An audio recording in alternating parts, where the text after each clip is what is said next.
Well ahead of next month's lifting of the Title 42 immigration restrictions, Joe Biden has ordered Border Patrol agents to begin allowing illegal migrants into the country by granting them multiple exemptions to the current health regulation. Yay! Yes. Now, factors weighing in favor of an exception include the following: a physical or mental illness. Okay. I don't know about anybody else, but I mean, do we need more mentally ill people in America? I think we have our share of mentally ill. But physically ill, wow, that's kind of broad. Disability, pregnancy, lack of access to safe housing or shelter. And if you're over 21 years old or over 70, you and your family can get in. So that's great. That is great. We're going to have 2 million new, well, not really Americans, but 2 million new people living in the United States. And I'm not saying they're not people. I'm saying they're here illegally. Well, a border is only a construct. Yes, it is. And I wish we would construct more of that border fence, but we don't. See, countries like ours are like a lifeboat. And when you take the lifeboat and point it back towards the Titanic, all those people sink the lifeboat. And then that lifeboat doesn't save anyone. Yeah, I think so. You You can't seem think to understand that concept, though. he thinks that humans can be illegal? Humans can't be illegal. Yeah. Glenn. Thank you. We heard years ago that Yeah. illegal immigration is only a construct. So here's the Itself, thing. the whole thing. Here's the thing. So is all of civilization. I don't know what that. Humans can't be illegal. You're right. They're not. They're just doing illegal things. Right. I love people who say humans can't be illegal. Now, sure, they broke some laws getting here, but you can't just smear all of them. Excuse me? I'm not. You are. I'm saying they're breaking the law getting in here. Do it the right way. Oh, well, that's too much to ask. Okay. All right. Well, what do I say to that? I guess you could go into a bank and take out some money. You could either take it out of your account and play by the rules, or you could break the law and steal that money.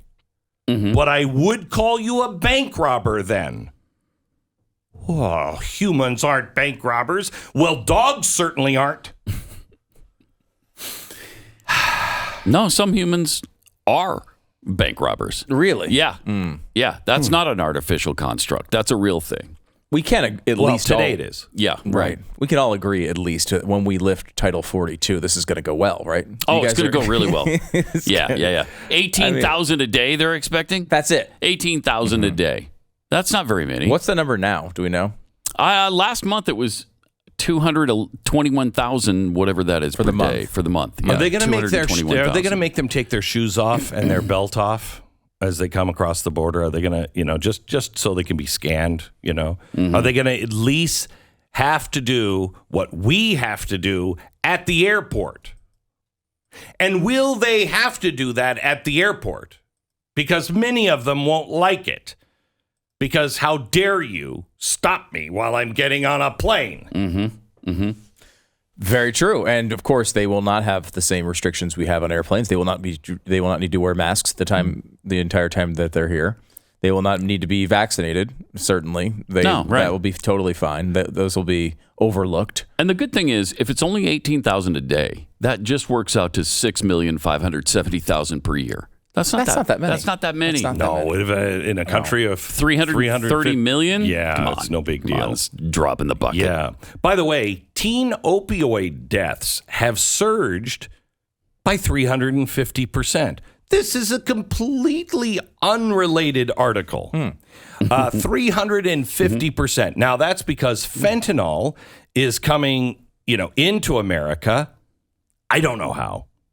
I don't know how it's getting across. Who could know? Let's not even talk about how it could be getting here. Good idea. But it is, it's about 100 times more powerful than morphine and has been linked now to 77% of all overdose deaths by teenagers since 2021. I think it's ABC News that's doing a special on this coming up soon, and it made me think about it a little bit a different way. You just said overdose deaths. Like, isn't that completely a BS way of looking at what's happening? These teenagers are taking a pill, thinking it's a different kind of pill, and inside it is fentanyl. And so they're not like overdosing, like, I want to do this much fentanyl, and now I'm doing this much. They're just getting poisoned. These drug cartels are just poisoning teenagers all across the country, and we're just acting like, oh, geez. Oh my gosh, don't dehumanize those drug dealers. They are trying no drug dealer can be illegal. They are trying to provide the greatest experience for their buyer. So how many people do you know in business go that extra mile? The drug dealers are. You're going to get even a bigger high off of this one. Yeah. It's if really, you don't die. Right. It's fascinating. I think part of this, too, goes back to this idea that, like, the media jumped on the opioid thing and decided they wanted to blame this one rich family for it. Yes. The Sackler family, which, again, the Sackler family followed all of the guidelines from the federal government. So I don't know, like, I mean, there's been a weird construct to this from the beginning. But to make it seem like these are opioid overdose deaths, you have to have this idea that, okay, well, this evil billionaire family was targeting these people, trying to get them hooked on their medicine, and then just kept upping it and upping it and upping it, and they died. Well, that's not how these people are dying. Some of them were addicted to opioids and try to get them for some reason on the open market. Why would they need to get them on the open market? Why would they need to get them not from the company who's producing them? They need to go to drug dealers because it's hard to get them because the government has blocked people who think they need them from getting it. Also, the box does say for end of life use only. But the overwhelming percentage of people who are dying are not addicted to fentanyl because they want to take fentanyl. They're going to take something else, like sometimes something very, moderate, not even like an illegal drug, right? They're going to take something that maybe they shouldn't be taking, so they get it from the black market, and then that's laced with fentanyl, and then they die.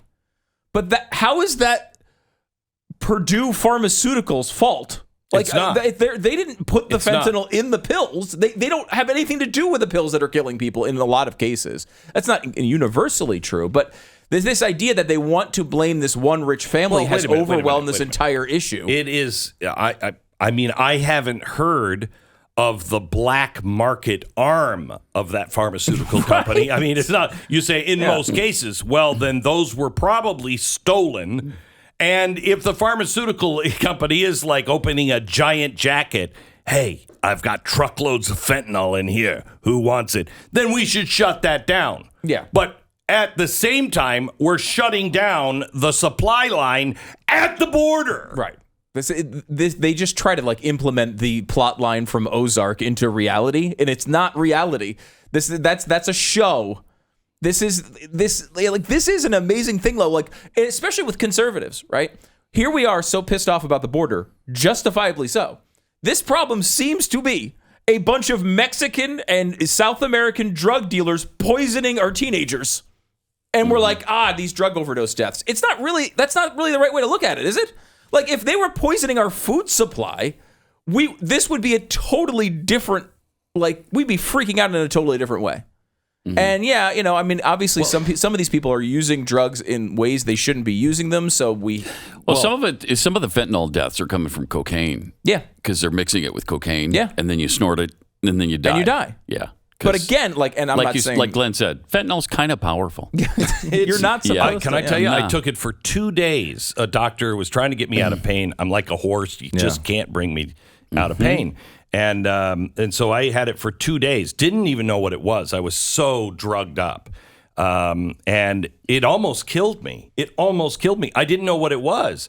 And I went to my other doctor, my regular doctor, and told him like 2 days after I got off it because it said end of life use only. And I'm like, you know what? I think I'm going to stop that one. And my doctor said, why would you let a doctor prescribe you that? And I'm like, A, he's a doctor. I thought it was fine. And B, I was kind of screaming in pain. I just wanted it to stop so I wasn't, hang on, doc, let me read all of the warning signs. I figured he'd do that for me. Yeah. You didn't read the brochure that comes with the fentanyl? I didn't. No, I didn't. Ah, wow. But I did strangely have a pharmaceutical rep come and just talk me into it. Jeez. By the way, they say in this story that what we need is urgent action, including expanding access to opioid addiction treatment centers. We got to do that. No, we should close the border. That should be our immediate action. Close the border. When there's even Democrats from some of these border states that are begging Joe Biden not to remove Title 42, then you know there must be some kind of reason for it. Yeah, secure the border. And even some Democrats understand that concept. Not the ones, of course, in the White House. I was listening to one of our affiliates, the morning show, one of our affiliates up in Virginia, and they were talking about last week. They were talking about what Texas had done, busing people up, and they rightly so said, you know what that's going to do to our city, Right. You know what I mean? It's the only way to get people to understand what's happening in their city because we're overwhelmed right now. We're overwhelmed on our borders. What? Texas has to do it? No, we're going to send them up. And what's interesting is the District of Columbia did not take those people. No, they shipped them to another town. Of course.